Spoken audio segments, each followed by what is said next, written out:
Today's number, $91 million. That's how much King Charles III's coronation cost British taxpayers last year. Ed, what does Burger King and vaginas have in common? What's that? It's generally considered bad form to eat them in the middle of a McDonald's.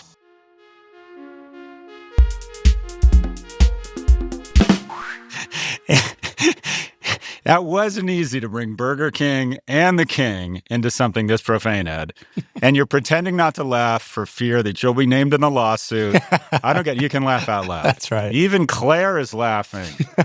And Claire is literally the general consulate of Wokistan. I always laugh at your pussy jokes. Come on. She does. She does. Claire's down with me. We're both looking for the same thing, if you know what I mean. That's right. That's right.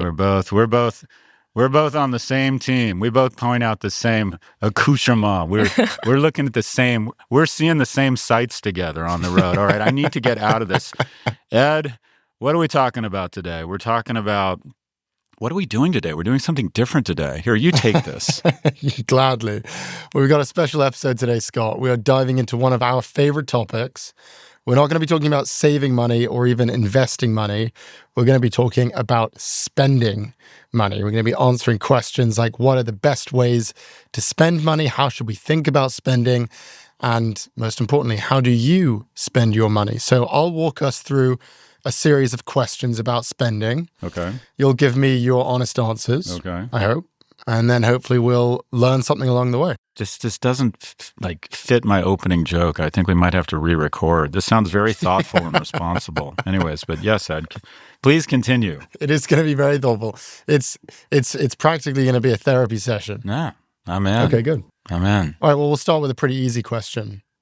And that is, what is the worst purchase you have ever made? When I grew up in California, and I grew up in this era that you don't relate to. It was kind of California dreaming, American graffiti. The only thing you had to express any sort of coolness or wealth or aspiration or macho was your car. In addition, living in Los Angeles, you had literally no aspect of a social life unless you had a car. There was no public transportation. There was the RTD, but it wasn't really efficient. Right. So if you wanted to go to on a Friday night, go and crash a party that someone was having, you were invited to see above Scott Galloway, you needed a car. And so from the age of about 13, I saved pretty much everything for a car. And my dad gave me an old Volkswagen Rabbit from his old home in Phoenix. On the way back from Arizona with a friend, the tire blew out and there was no spare tire. Gives you a bit of a sense for the protective instincts my father did not have. I had a Renault car. And finally, I think the Renault got towed my freshman year in the fraternity, and I didn't even go get it. I think I just let it be sold for scrap. So buying a car, my first cars were the worst purchases, hands down, I ever made. They literally took all of my disposable income and more. It was like $2,500 to buy insurance when you were 16, which on a inflation-adjusted basis probably meant $10,000 a year. I did not have that kind of money. And yet I found it. So hands down, the worst purchase I ever made was a car. What about the BMW you got after you got your bonus from Morgan Stanley? I'm always kind of blown away by the fact that that's how you spent your bonus. I respect it, to be clear, but... Oh, yeah. And not that, I think I told you, I think I bought a 325i, navy blue. I bought it out of the recycler. I think I spent, I forget what it was, my first bonus was like 25 grand. I spent 28 grand on a car. But I think of that, this sounds dumb, but a bad car that you don't need in college and high school, I kind of needed it, but I just couldn't afford it. Mm-hmm. That's a dumb purchase. I would argue that when you're 23, working at Morgan Stanley, and you're in your mating years, that buying a BMW and hanging swim goggles from the rearview mirror, that makes a lot of sense. You're trying to signal to women that if you have kids with me, your kids are more likely to survive than if you date someone who is driving a Hyundai and does water aerobics. So I empathize with what I'll call smart signaling purchases. Mm-hmm. I think it's difficult to lecture someone your age to not occasionally buy cool shit and do cool things. Your 20s come and go. You want to signal attractiveness. I get sort of the irrational purchases. To me, the BMW kind of made sense. And also I sold it and it paid for my European trip, so it was worth it. And I don't think I lost that much value on it. Yeah, my follow-up was going to be, was there ever an item that you splurged on that seemed pretty irresponsible at the time, but ultimately, as you reflect, turned out to be completely worth it? Perhaps the BMW, perhaps something else. No, and I'll turn this back to you, but I wish I'd learned earlier, and I did learn it accidentally, but it was more organic than anything I read.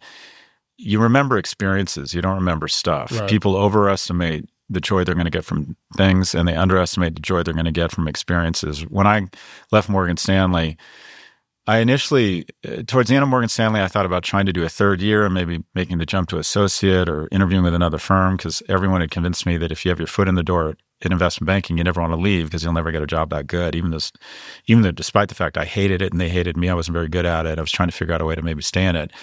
And then the only time I've ever been in the hospital was I got an arrhythmia towards the end of my second year. In a what? An arrhythmia. I had something called ventricular tachycardia, which is an irregular heartbeat. Okay. And the timing was really unfortunate because the week before, this guy named, was it Hank Gathers? The best high school or the best college basketball player got a rebound, went down for a monster jam in front of a national audience, and then turned back to run up the court and dropped dead on the court. Oh my God. And he was diagnosed with VTAC and an enlarged heart, which is quite regular for people who, your heart is a muscle. And if you work out a lot, which I was doing in crew, your heart actually can get too big for your chest cavity and it can create an electrical imbalance. I was overinsured. I was having this irregular heartbeat. Hank Gathers the week before, they stuck me in the hospital.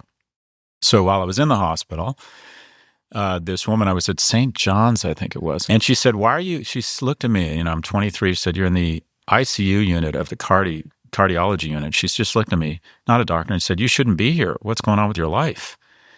And it hit me so hard. I became very emotional because I'd obviously tried to push down all these emotions about how fucking freaked out I was that I was in the ICU unit of the cardiology unit at St. John's.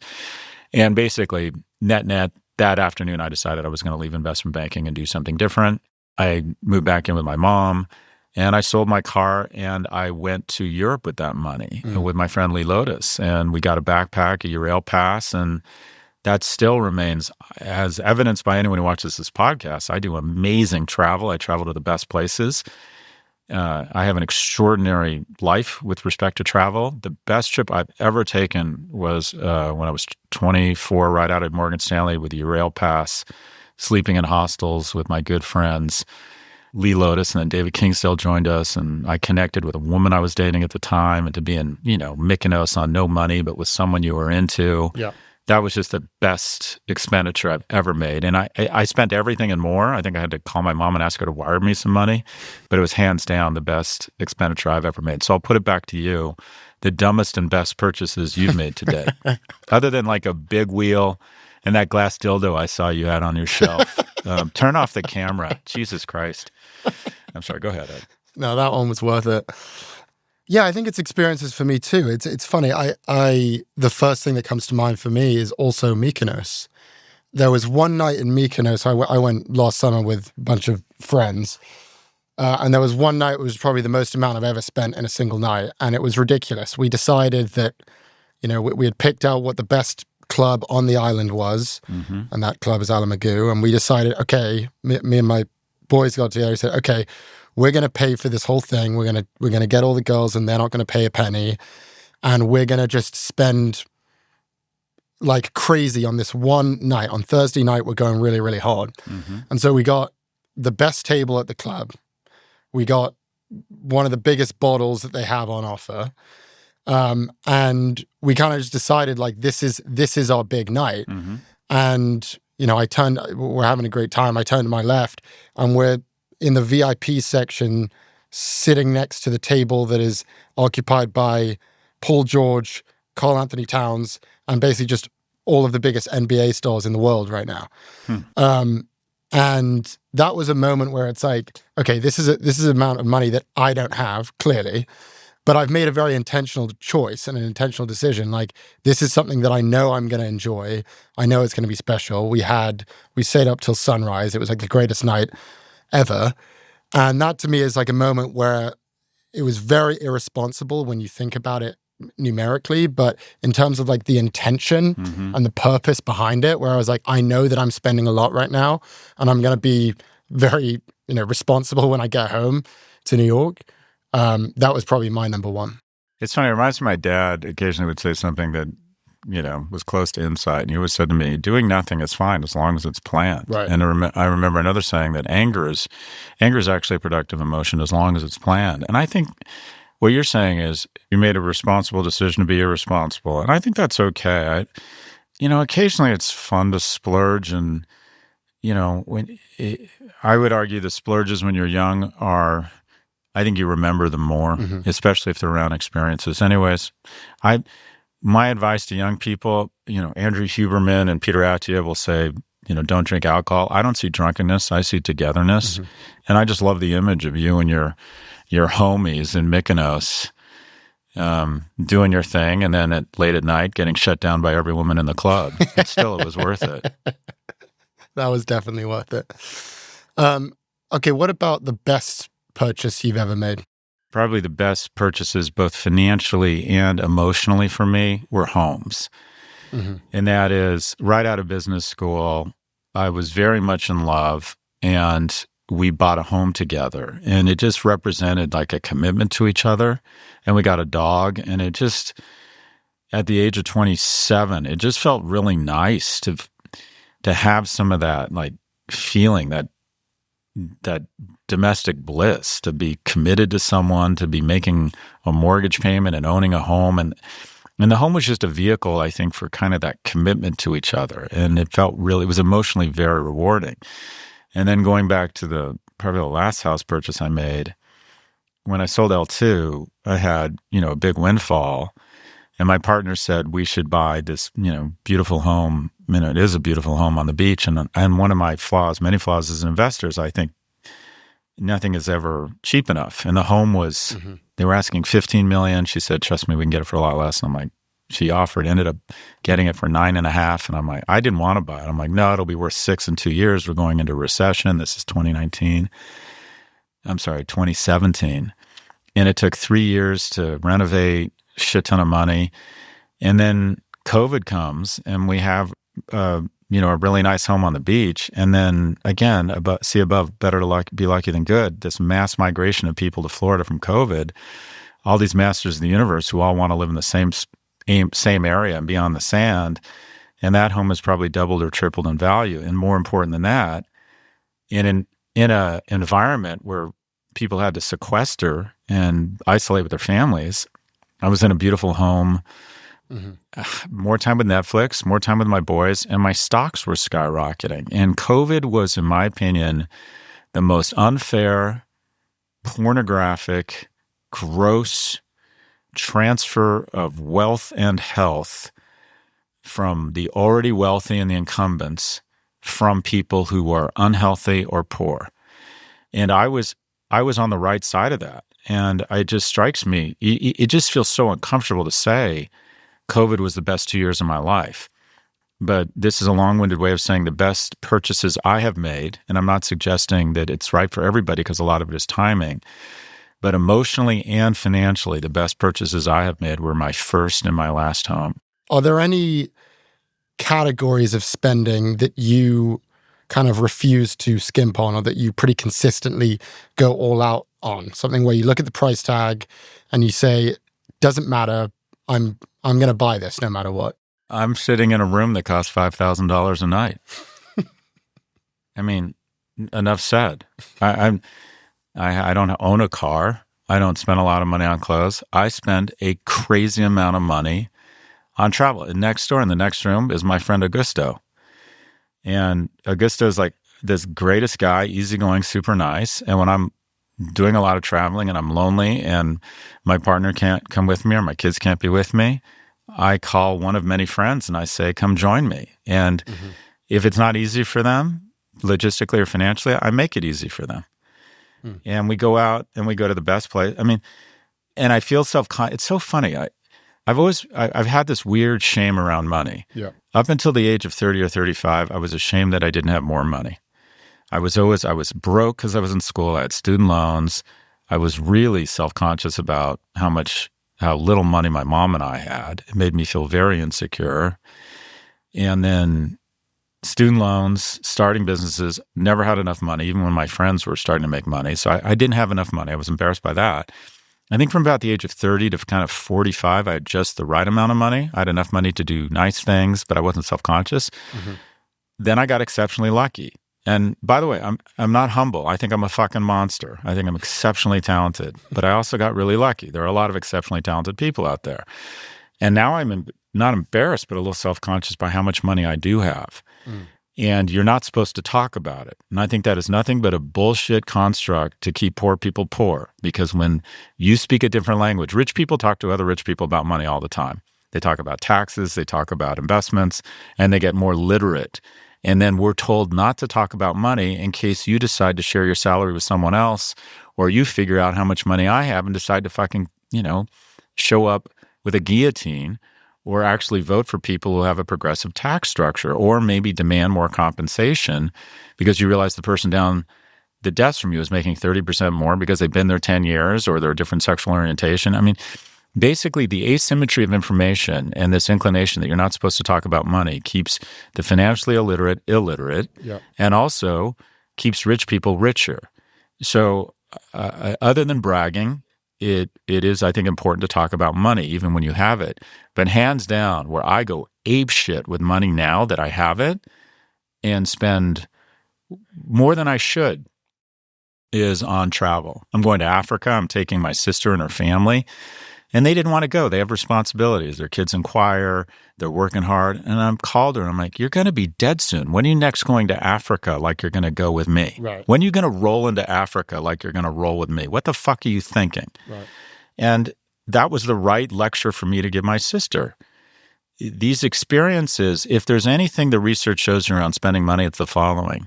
Drive a Hyundai and take your husband to Africa. Yeah.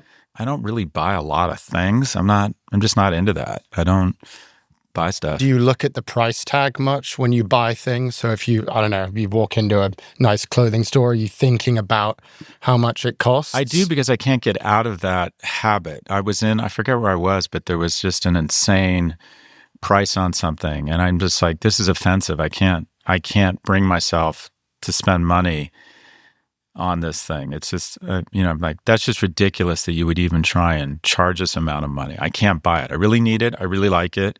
Yeah. It doesn't make any difference to me, but there's that part of you just can't do it. You remember back when you didn't have enough money and you establish a value system and you're like, I just can't do it. I can't spend this kind of money. What do you think is the difference then? What do you think justifies like a good purchase versus a bad purchase? Look, this is the majority of people, 99.9% of the planet, doesn't have these problems. They have a much bigger problem, and that is they're constantly trading off needs versus wants. And that is the majority of our planet, I think only about 1/3 of the planet are consumers. What does that mean? It means that they have enough money to buy things beyond basic food, shelter, and education. So only 1/3 of us even get to make these decisions. So do I want a scarf, or do I want to go to Mykonos, or do I want to take my spouse out for a nice dinner? Yeah, I think you're in a unique position because you have experienced pretty much every economic class there is to experience in a way. I mean, you haven't experienced real poverty, but you did not grow up wealthy, and now you're extremely wealthy. And the way I kind of think about, like, you talked about there are certain people that can't make those trade-offs that we're describing. It feels like there's a progression when it comes to spending. It's like in a certain economic weight class, you can't make trade-offs because you have to survive and you have to get by. That's right. And then there's another class, which is you start being able to make trade-offs. And then there's another one where I feel like you are, where it's like you don't even really need to be making trade-offs that much. I mean, it sounds like you can, generally speaking, have your cake and eat it too in most situations, I would say. So what I would be interested to know is, like, how has the psychology of spending money changed for you as you have breached each of those economic weight classes? Like, did spending money take on a different gravitas to you as you got richer or as you got poorer? So I think it's important that everyone have a certain code or values that they want on their tombstone, and then try and live their life across those 2 or 3 values. And one of my values is I pride myself on being generous. And I'm generous with everything but my time. I like spending money on it. I like treating people. I like buying things for people. I know that's virtue signaling, but anyone who knows me knows that is true. And the reason why is not because I have this inner nobility. It was because I was deeply traumatized by my father's relationship with money. My father was born and raised in Depression-era Scotland, where you could literally starve if you didn't have enough money. And so he was painfully cheap.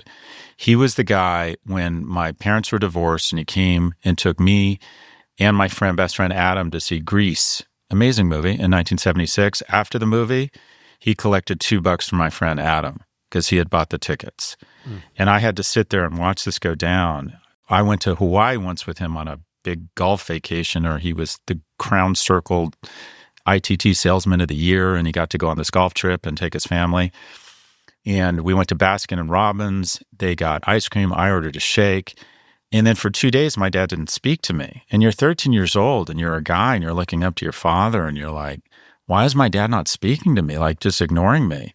And finally, I asked Linda, his third wife, my stepmother, a wonderful woman. I'm like, what's going on? Why is dad mad at me? And she's like, he's upset you ordered a shake at Baskin and Robbins. They cost $3 and you didn't ask him. My dad didn't speak to me for 2 days. And so when my parents got divorced, he immediately went to the upper middle class. We immediately went to the lower middle class. He was so awful to us financially. He could have made our lives so much easier with just a little bit of money. I really struggled in college, and I like to think, oh, Bill Grit, bullshit. It was really fucking stressful not knowing if you were going back to college every summer. And he could have made my life so much easier. And so I remember just explicitly and implicitly deciding, if I ever have money, I am not going to be this guy. I mean, and I can't stand it now. I have friends who are really wealthy who always find reasons not to pick up the bill or what. And I just find it such a grotesque attribute. And some of it is them just responsible. They were just raised that way. I find being cheap one of the grossest attributes, especially for men. I'm sexist this way. I can't even be around these people. If every one of my friends isn't fighting over the bill, we're not friends. But my spending right now, in large part, or some of it is, I just don't want to be my dad. He was awful with money, just awful. And I always thought, if I ever have money, I'm not only going to enjoy it, I'm going to share it. Yeah, I feel like people don't seem to understand how good it feels to be generous. I think I only started to realize this recently, that it does actually feel really, really good to get the check and give someone a nice experience. I mean, I did that recently with my dad for the first time, and it was kind of like it felt like this sort of exciting, important moment where it's like, no, I can get this. Like, I can give to you. And yeah, I mean, it sounds so trite when you say it, but the reality is, just as you say, it's like, it actually just makes you feel really good. And it's almost the same as getting something for yourself. It's all, as you say, it's selfishly motivated. It makes you feel good. But it seems like I've just found, I'm surprised by how many people don't realize that like, it's really enhances your life and your own personal experience to be generous. There's all sorts of different ways to garner emotional reward from money if you handle it well. You know, money is nothing but the transfer of time and work.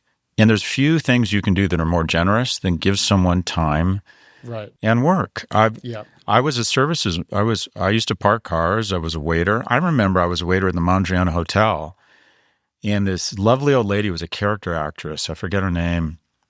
Every time she was there, every time I would walk by, she'd put $5 or $10 in my pocket. Like, literally every time I walked by her table, she'd come over and she'd like slip $5 or $10 in my pocket. And you're going to UCLA and you can barely afford your books.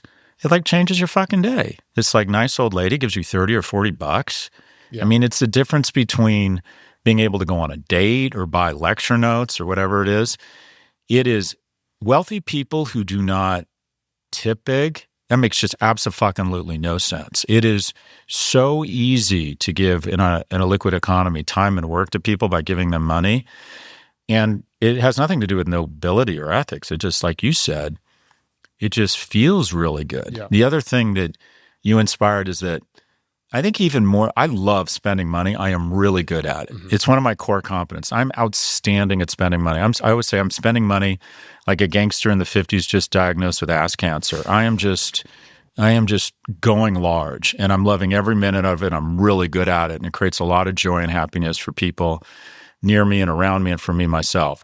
I do think, though, that even more rewarding than spending it or having it was making it, specifically making it with someone else, both professional and personal partners. My ex-wife and I, we were working so hard. We were trying so hard. We were making good money. We had setbacks, and then, I had businesses fail. I had businesses work. She got promoted. She didn't get promoted.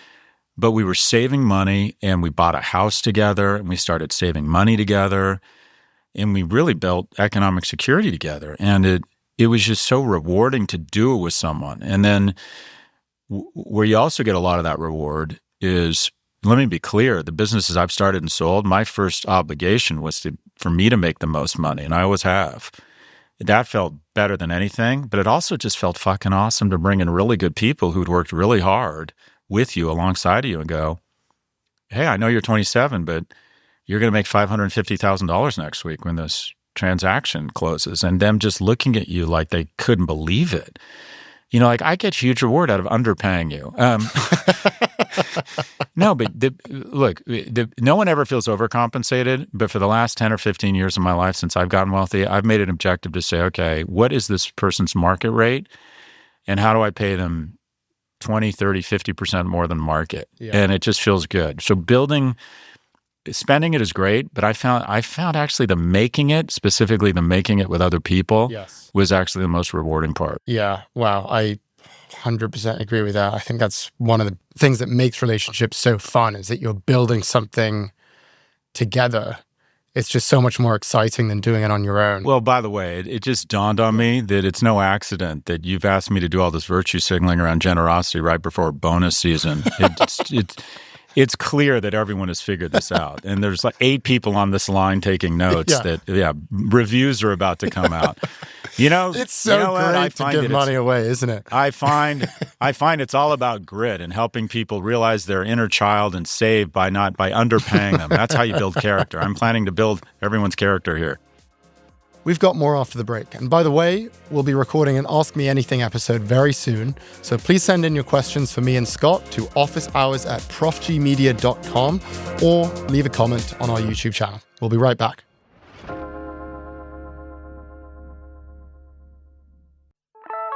Support for the show comes from ZBiotics. Nothing like cocktails with friends to help you unwind, but now you don't have to choose between a great night or a great day after, thanks to ZBiotics Pre-Alcohol Probiotic Drink. Pre-alcohol is the world's first genetically engineered probiotic. It was invented by PhD scientists to tackle rough mornings after drinking. And according to ZBiotics, here's how it works. When you drink, alcohol gets converted into a toxic byproduct in the gut. It's this byproduct, not dehydration, that's to blame for your rough next day. Pre-alcohol produces an enzyme to break this byproduct down. Just remember to take ZBiotics before your first drink of the night, drink responsibly, and you'll feel your best tomorrow.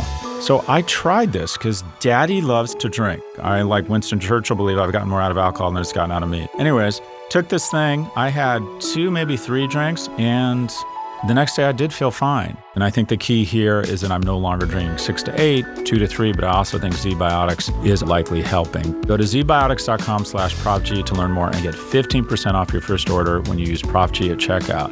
ZBiotics is backed with a 100% money-back guarantee, so if you're unsatisfied for any reason, they'll refund your money, no questions asked. Again, that's zbiotics.com/ProfG and use the code ProfG at checkout for 15% off. Support for Prof G Markets comes from Fundrise. Venture capital is widely seen as one of the most lucrative asset classes in the world. Go look at the S&P 500. Nearly every major tech company on that list was once funded by venture capital firms, producing billions of dollars in profits in the process. The hard truth, however, is that the biggest venture funds are almost entirely funded by institutional investors like endowments and sovereign wealth funds. So unless you knew a guy who knew a guy, you and 99.9% of individual investors did not get to participate in the pre-IPO growth of any of those blue chip companies. The Fundrise Innovation Fund is finally changing that. It's a more than $125 million fund. It holds some of the most exciting pre-IPO companies in the world, and it's designed specifically for individual investors. This time, you can get in early at fundrise.com/markets. Carefully consider the investment material before investing, including objectives, risks, charges, and expenses. This and other information can be found in the Innovation Fund's prospectus at fundrise.com/innovation. This is a paid advertisement. We're back with Prof G Markets. I'm going to go through some individual situations where spending is very important, and I just want to get your reaction on how you would deal with these little situations I've come up with. So the first one is restaurants. Mm-hmm. You're out to dinner with friends, and let's imagine you're not as wealthy as you are right now for these. Mm-hmm. One of your friends orders a really expensive bottle of wine. They order like a bunch of plates for the table. And then when the check arrives, it's way more expensive than you thought. It's one of those checks where you see it and you start to feel kind of anxious and uncomfortable. You don't really know what to do. So what would you do? Would you still offer to get the check? Would you split it equally? How would you handle that? Is this a group of guys or just friends? Group of guys, friends. I mean, I roll with a different crew. I just don't, I never had friends that were into fancy wine until I got rich. And now I have friends who are trying to like inject class or some air of prestige into their life by ordering stupidly expensive bottles of wine and buying art. Yeah. If you want to talk about, if you want to signal for someone with a little dick, find someone who's all of a sudden really into art or orders anything above $100 a bottle of wine, unless you're really, if you're really into art and you're really into wine, fine. My friend Adam is really into cars. He buys expensive cars because he's always been really into cars. Fine, I get it. Mm-hmm. But if someone ordered an expensive bottle of wine and I was with a group of guys and we didn't have a lot of money, okay, if he's a baller and he's paying for it, the general form is the following. General like manners. If you order an expensive bottle of wine, it means you're paying for dinner. Yes. You're basically signaling, I am going to pay for dinner. You can't be generous with other people's money. And then when the check comes, if it's a group of guys your age, you're all friends, you all split the bill unless someone went crazy. And what about if you're like in your 30s? Like it's not as absurd to be late 30s, everyone's making good money, maybe everyone's with their partners. Like, what do you do in that situation? I personally feel like with friends, young people split the check or whatever it is, Venmo me or send me a request. I get it, right? Mm-hmm. I think if you're in your 30s and you're blessed with some reasonable economic security, general format should be the following. We get this one. Oh, the next one, they get it. Mm-hmm. And if people aren't, if things aren't kind of evening out over time, you have to decide whether you want to stay friends with these people because generally what I have found is that you're out with couples. I can't stand splitting the check. I'm at a point now where people say, oh, you did this. I'm like, boss, either pay for it or I'm paying for it. We're not splitting the check. We're fucking grown men. Yes. And I'll get this one, you get the next one, whatever it is. And especially when you're out with couples, I think you're mindful of each other. But for the most part, I think one couple gets the check and then the other couple gets the next one. I think it's always that strange moment when the bill comes. I think it's awkward. It's very awkward. But it should all come out in the wash. If you have good friends, they're not going to be stupid in terms of over-ordering. And you'll realize that you trade off 2 or 3 couples, or friends. And if their turn never seems to come around, you call them out on their bullshit and be like, hey, how come you always seem to find a way not to pay? Okay, this one's particularly relevant right now. Christmas is around the corner. Yeah. Let's say, again, you're in your late 30s. You've got like 2 children, a partner, 2 parents. You got aunts, you got uncles, you got friends, godchildren, etc. Who gets presents? And how much do you think you should be spending on those presents? And do you spend more on one person? Do you spend less on another person? How do you think about presents and Christmas as it relates to spending? I think about Hanukkah, you anti-Semite. Hanukkah, sorry. Okay. Actually, the holidays. That's not true. I think about Christmas. I don't even know what I don't know what Hanukkah is. This is personal, how your approach to spending on the holidays. When the kids were little, it was fun to just buy them a ton of shit and have this consumer orgy that morning where they're wrapping shit and then playing with it for 2 minutes, and that was fun. As we've gotten older, what I do with my boys is they make a list of stuff we try and connect it to chores or something, and we pull stuff off their list, and maybe we wrap one or two gifts. I don't want that kind of consumer lollapalooza in the morning. And then with my partner, I ask her to, occasionally, we don't buy each other stuff around the holidays or for birthdays. I buy her stuff randomly because I think it's just more fun, that I think she'll love. And she drops hints every once in a while. That she wants something? Oh, yeah. As in, I've been looking at this, or it's like, you haven't given me a present in a while. No, she'll send me a photo of a Birkin bag with the exact color and be like, hey, what do you think of this? I'm like, okay, message received.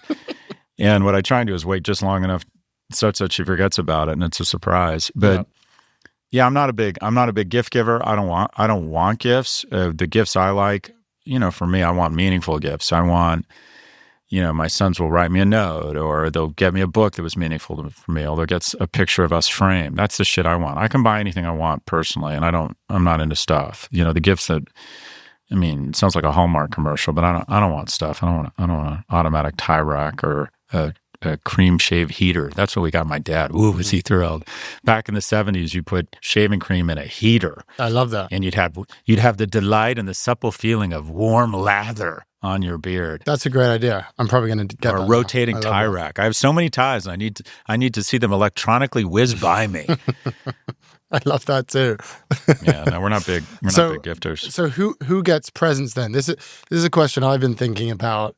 I can't tell, or it's not totally clear to me who I'm supposed to be getting presents for during the holidays, and also how much we're supposed to be spending. First and foremost, your boss. Yeah. Okay. Because I will say, by the way, you get presents for us at the end of the holidays. I don't know if you know what you're getting us, but we have received Christmas gifts from you, and I would assume that that's sort of part of, you build that into the budget. Okay, over the holidays, I need to put aside this amount of money to get my employees some gifts and to get these people gifts. Like, I feel like it's an important part of the income statement, if you will. But it's strategic and it's selfish. So employee gifts. And it's the following. First off, I don't buy anything. I don't know what's going to be in that fucking bag. MJ, who has much better taste than me. She does a great job. She'll say, I'm going to spend $500 or $1,000 on employee gifts per person. I'm like, fine. And she'll figure out the latest cool thing and she'll do a great job and merchandise it. And I just give her my credit card number. And the reason it's strategic is that if I spend $1,000 on a gift or gifts for employees, it's worth more than $1,000. If I gave them $1,000 in compensation, one, they'd have to pay 34% taxes on it. Whereas if I give you $1,000 worth of whatever, AirPods and a scarf or something, it's pre-tax income, and also it's more meaningful. The psychological benefit is greater than if I just given you $1,000 cash. My first business partner would always be like, he was totally gruff, like, just give them cash. And I'm like, no, they like gifts. The kids like gifts. For me, the holidays, I can't stand the holidays. They were not an enjoyable time for me growing up, so I literally loathe them. It's so personal, though. You might find, so for example, I think gifts are more important for women. Cocaine and jewelry, women have a special relationship with that. And maybe you don't like cocaine, maybe you don't like jewelry. But if you don't, in your 20s, offer that to women, and in your 30s and 40s, offer jewelry to women, you are not a good person. And mostly the jewelry. I can't ever imagine spending, I guess I buy watches now. I never used to buy watches, but I can't imagine people spending this money on jewelry. But you've got to determine what's important to the people in your life. That's what it means to be generous, is you're doing something for someone else you wouldn't do for yourself. It makes no sense to you, but it's important to them, so you do it for them. Do you think that people don't value gifts enough? What I have found is that, and I wish I'd figured this out earlier, writing somebody and complimenting them and recognizing them, or telling them you were thinking about them, or telling them how impressive you are with them, or taking the time to say, you handled this situation so well, or congratulations, this is such a nice achievement for you, or taking the time just to recognize their achievement in a very thoughtful, explicit way, especially men to men. I think that's the best gift you can give another man. Yeah. My best friend Lee, on a regular basis, he will text me when I get choked up thinking about it. He'll literally text me. He'll say, "Me and my parents saw you on Bill Maher, and we're just so proud of you." Yeah, that is so nice. Those are the gifts. Like, and everyone's different. Maybe people like stuff. Like that's the, that's the shit I remember. And wouldn't you know, my friend Lee is gay, and I think gay men have an easier time expressing their emotions than straight men. And just registering how important and meaningful that stuff has been for me has helped me be much more generous with my emotions. But that, in my opinion, that's true giving.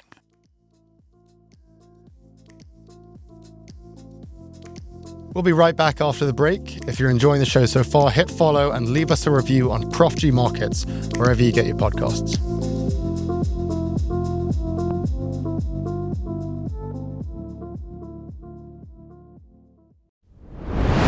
We're back with Prof G Markets. I want to move on to some things around what is essential to spending, like what kind of things in your life you find essential. I mean, we talk a lot about like discretionary versus non-discretionary, and the technical definition of non-discretionary is like the stuff you can't live without. So, food and housing costs and health insurance, etc. Right, basics. But I can imagine that as you get richer, that category sort of starts to expand. Like, I sort of feel like I can't live without an iPhone at this point. Like that's sort of the way I think about it. So I guess my question for you is like, what stuff can you not live without at this point? What do you have to spend on? And what is your approach to spending on those items? This is going to sound under the title of infinite douchebag. It would be really hard to lose my plane. I've gotten very used to having a plane. So, I mean, there's something around ramping your spending behind making sure your spending lags your economics, because it's the joy you get from having something isn't as great as the disappointment if you lose it and can no longer do it. Yep. You get used to this shit really fast. So when I bought a plane 7 years ago, the best piece of advice I got was a friend of mine who said, just make sure you have way more money than you need for this, because you do not want to give it back. He's like, don't buy it until you know you can keep it. And that was what's been so rattling about being rich and then poor, and then 2000, being rich and then poor again in 2007 and 2008, because to kind of step backwards, and I didn't step back materially, because I always lived below my means, but you step back from an emotional security standpoint, that is really frightening. Yeah, I was going to ask, like, have you ever sort of downsized your lifestyle because you just couldn't afford it anymore? Yeah, I did. And after the great financial recession hit in 2008, I had a loft in New York. I had to sell that. I just didn't have any money. I wasn't making any money, and all of a sudden I had negative net worth, so I had to sell my loft. That was very disappointing. It was kind of just humiliating to be whatever I was, 43, and have to sell my house to pay my bills. I was never in debt, but... Were you with a partner at that point? No, I was single at that point, but It still felt really fucking humiliating. So yeah, I've had to step back, and I think most people have to step back at some point. Maybe. I mean, if you're really responsible, hopefully not. But I got crushed. Yeah. I feel like that's a big one for me. Just the prospect of downsizing. And for the way I have it in my head right now is like, I'm doing forced savings, so I'm good. I'm being responsible. How are you doing that? How are you doing forced savings? I have the automatic 5% that goes into the 401k, and then you match that. And then I'm also just immediately, when I get at the beginning of the year, I just take a chunk of cash and just put it in the IRA, and that's the end of it. I just want to say you're like light years ahead of where I was when I was 25. I wasn't even thinking that way. And part of the reason I do that is like, I want to spend a lot, and this might sound dumb, but I like nice things, and I like nice restaurants, and I like going out to cool places, and I spend a lot of money on all of those experiences. And part of it for me is that I want to kind of surround myself in that world and get myself deep in that position such that I have no choice but to go on and make a lot of money.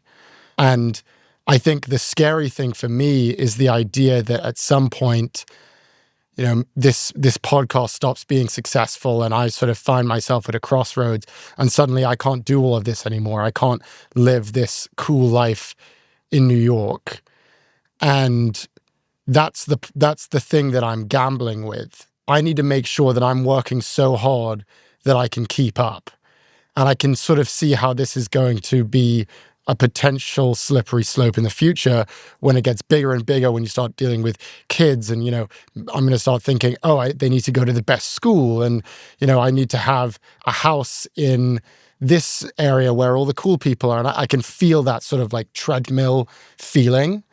But I almost don't want to get off because I don't want to give myself permission to stop working really hard in a way. I wouldn't look at it that way. I mean, you go to the playbook you played. When I was your age, I didn't appreciate nor had access to nice things and nice restaurants. I just didn't.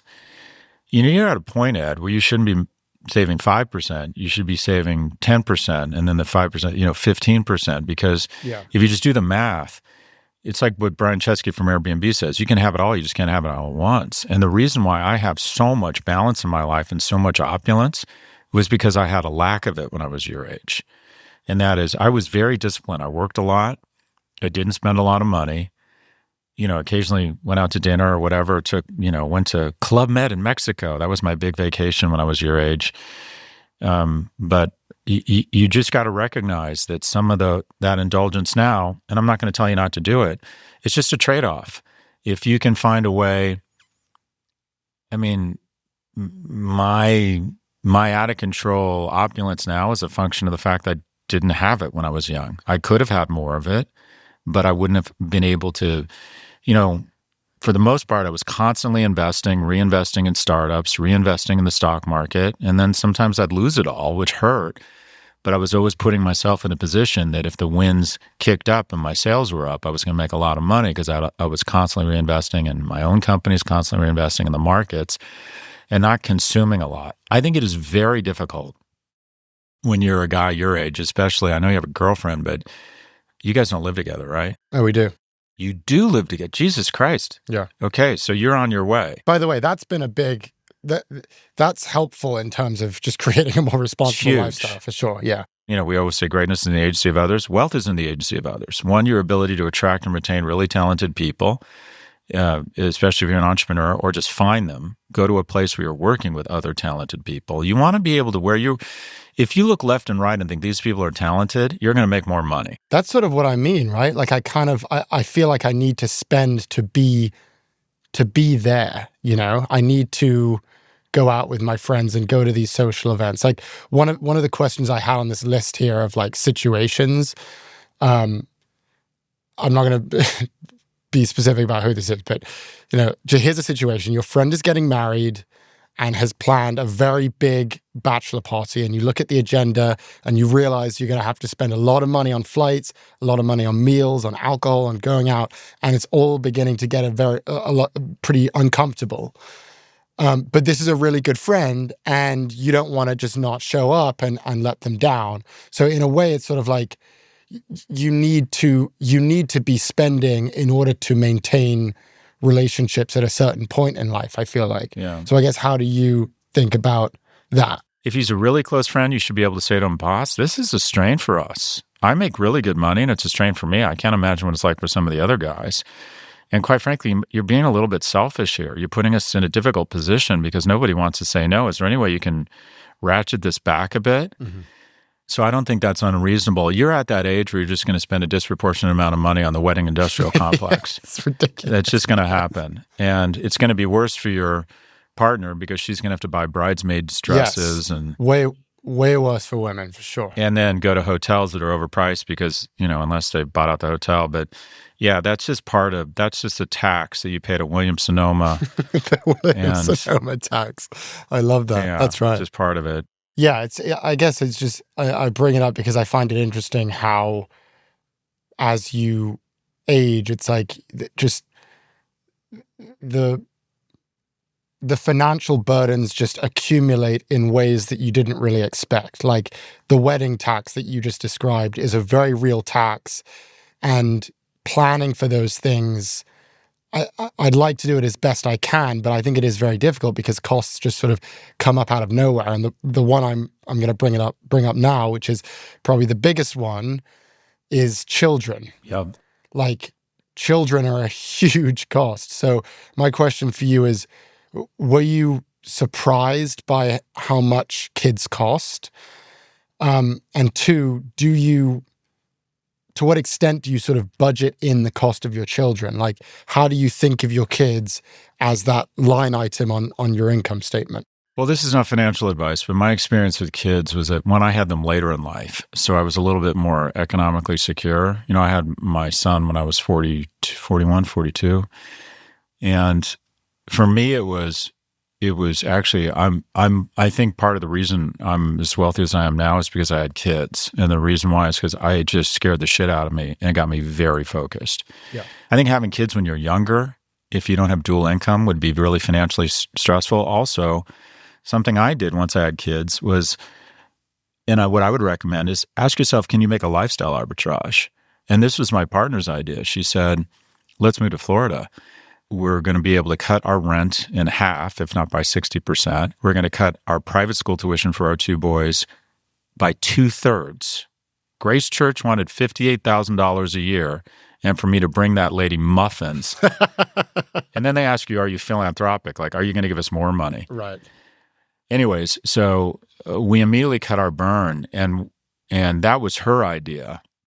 And she was smart. She's like, no, we're going to love Florida. It's nice. Stop being such a snob. I'm like, I'm not going to Florida. They're all yeehaws down there driving F-150s and shooting at each other with their guns and everything. And she's like, don't be an idiot. You love that stuff anyway. Yeah, all those, the better things in life. But what I did do was smart. I took all of the money that we saved and I put it into the market.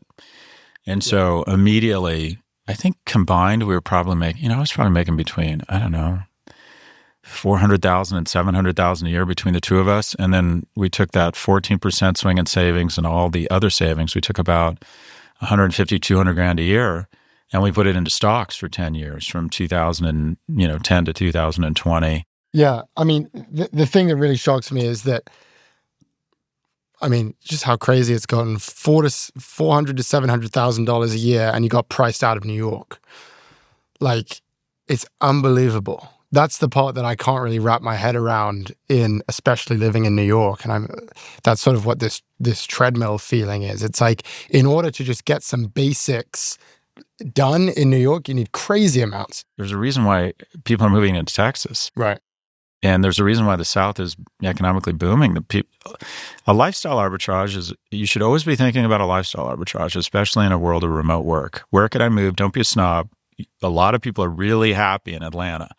And economic security is an enormous ointment for stress and anxiety. And if you are blessed with mobility, you want to take advantage of it. Yeah. Just going to start wrapping us up here. I know you've gotten a lot into philanthropy recently. We were talking about what is essential in life. Is philanthropy essential to you at this point? Is it something that you budget for? And, are you trying to make more room for giving?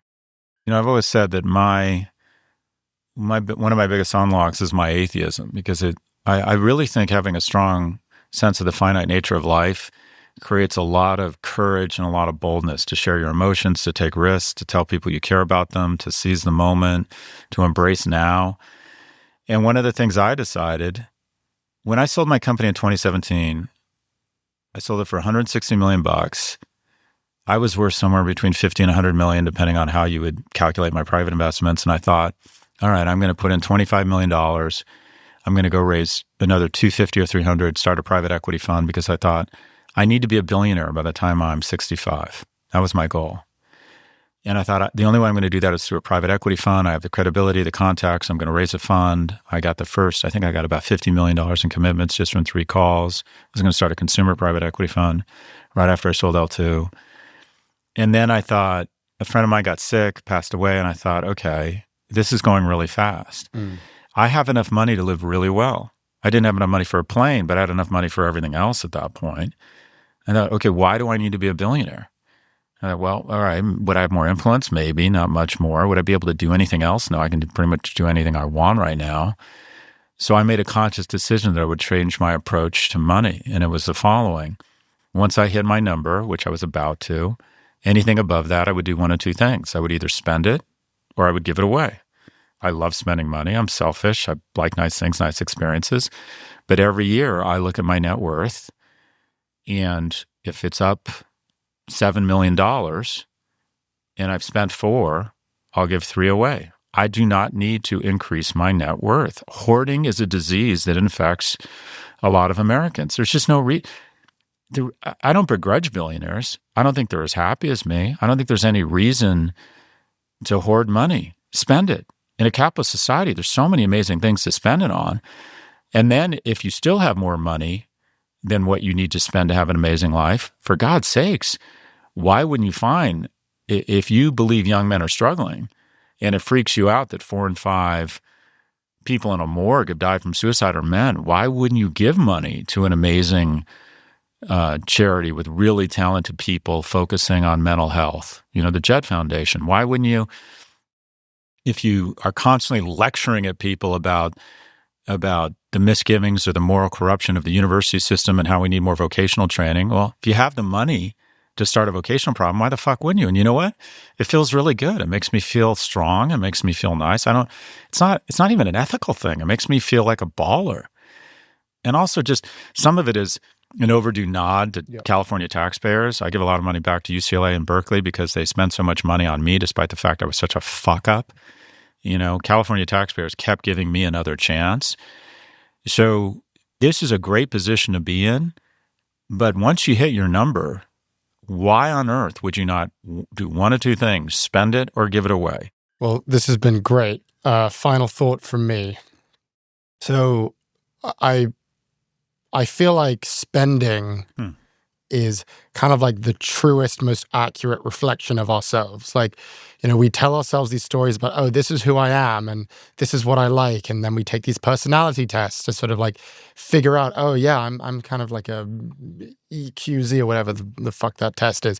But it's like, if you just look at how you spend, it's like this data set testimony that says with no biases, like, this is who you are, this is what you care about, this is what you want to achieve, and these are the people who you want to impress. Like, I feel like if you want to understand who you are, you just look at your bank statement. So we've been talking about your spending, we've been discussing it on this podcast. So I'm wondering, what do you think your spending says about who you are as a person? I'm an atheist, I'm generous, and I'm a father. I recognize the finite nature of life. I'm spending a lot of money on experiences. I think I'm a generous person. I give away a lot of money. I'm generous with my friends, and I'm very focused on being a really generous provider for my kids and my partner. Those are the things I aspire to. It also says, quite frankly, I'm indulgent. I'm selfish. I spend a lot of money on my own comfort and my own joy and my own, I do frivolous things that make me feel important and good. I spend money on things, I spend money on dumb shit because I'm a bit of a narcissist. I mean, that's an interesting way to look at things. So there's some very good things about my spending. There's some things I'm also probably not that proud of in terms of how I quit. I spend too much money on nightlife and alcohol. That's not good at my age. I have nice things, quite frankly, to probably impress other people that I shouldn't need to impress. How do you know I'm building a house in Aspen? I tell you. That's sort of fucking pathetic, isn't it? So you're right. It does say a lot of things about me. It says a lot of good things and a lot of bad things. I'm human. Thank you for watching this version of Prof G Markets. Check out our pod feed for office hours on Wednesday, and we'll be back with a fresh take on markets every Monday.